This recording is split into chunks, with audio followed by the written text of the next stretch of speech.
torture you can handle. You can handle the physical pain. But the mental one is something that you cannot contend with. And that is what every asylum seeker is going through. Now, I want to see this in a different perspective. I would like to talk on the perspective of a child. Children's rights. We all know about the children's rights. And we all know that this country, Ireland, they signed up to the Convention of Children's Rights in 1992. And they agreed and said they were going to uphold it. Now, a lot of children, like my son who spoke earlier, has been born in the direct provision.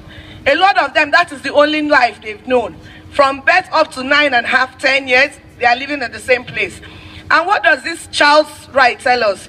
It tells us that the first and fundamental thing in basic human rights is non-discrimination. What do we mean by non-discrimination? We mean that all children should be treated alike. No matter the race, no matter the color, no matter the age, the sexuality, even the status. And in this case, the children in direct provision, their status are regarded as illegal. And because they are regarded as illegal, they are discriminated against. And that is a breach of human rights. The second one says the best interest of the child. What is the best interest of the child? A child is supposed to grow up in a comfortable home. A child is supposed to grow up in a place that there's no fear of harm or abuse to the child. But it is not the same in the direct provision center. A lot of children in direct provision centers, they have grown faster than their age. In fact, they have taken responsibilities that their counterparts and their age mates in other places do not have. Why? Because they are forced to live like an adult. They are forced to live in a place, in an institutionalized area. And I see people complaining about the Magdalene laundries and the mother and baby home. And you say, what is the difference between that and the direct provision? The direct provision is also an institutionalized living, which is not good for the sanity of people. But what makes it okay? It is okay because it's foreigners. It is okay because it's migrants. It is okay because it's asylum seekers. It is okay because of the color of my skin. Why can't we tell ourselves the truth? Racism is here.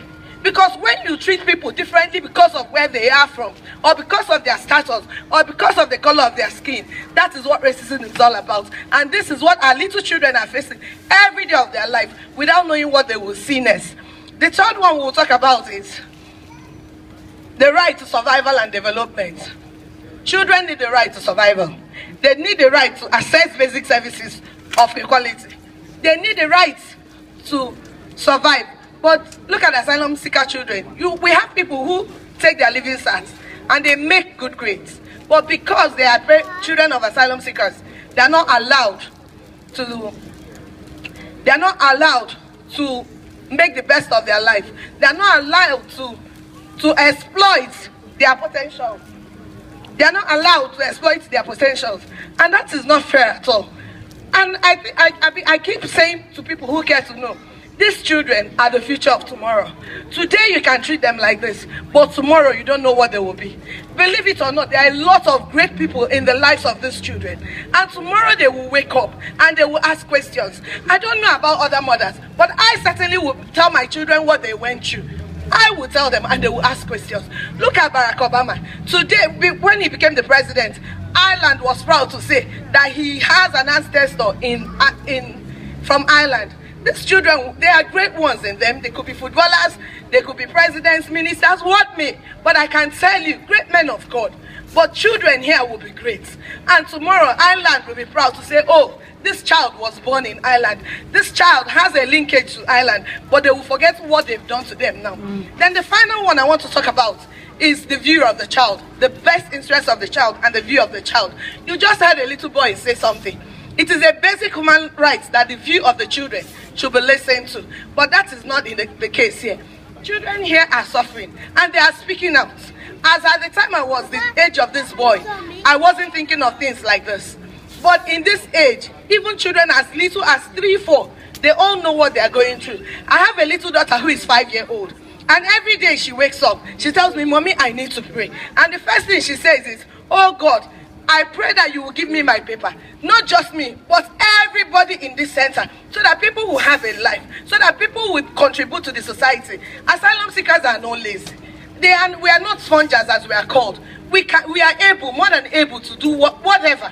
whatever it takes to contribute. We want to work. We want to go to school. We want to pay taxes. We want to make a change. We want people to know that we are humans. We want people to respect us. We want to be given the dignity of man. More than anything, we are asking not for the food, not for the stipend, not for the money, but we're asking to be treated like human beings. We're asking that people realize that these people are not just numbers. We're not numbers on papers. We're human beings with intelligence. We're human beings with a lot of potentials waiting to explode. But people are wasting. People are wasting 5, 10, 12 years.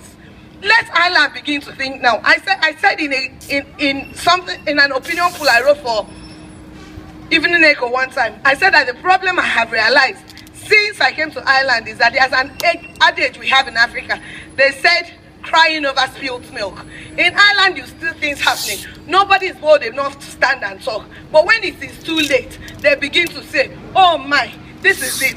Oh my, this is that. So now we don't want people to wait for the milk to spill. It is never too late. It is time to wake up. It is right to say no to direct provision. It is right to say no to deportation. It is right now to say these children should not be damaged from their youth. It is time to give these children back their life. Amen. Amen.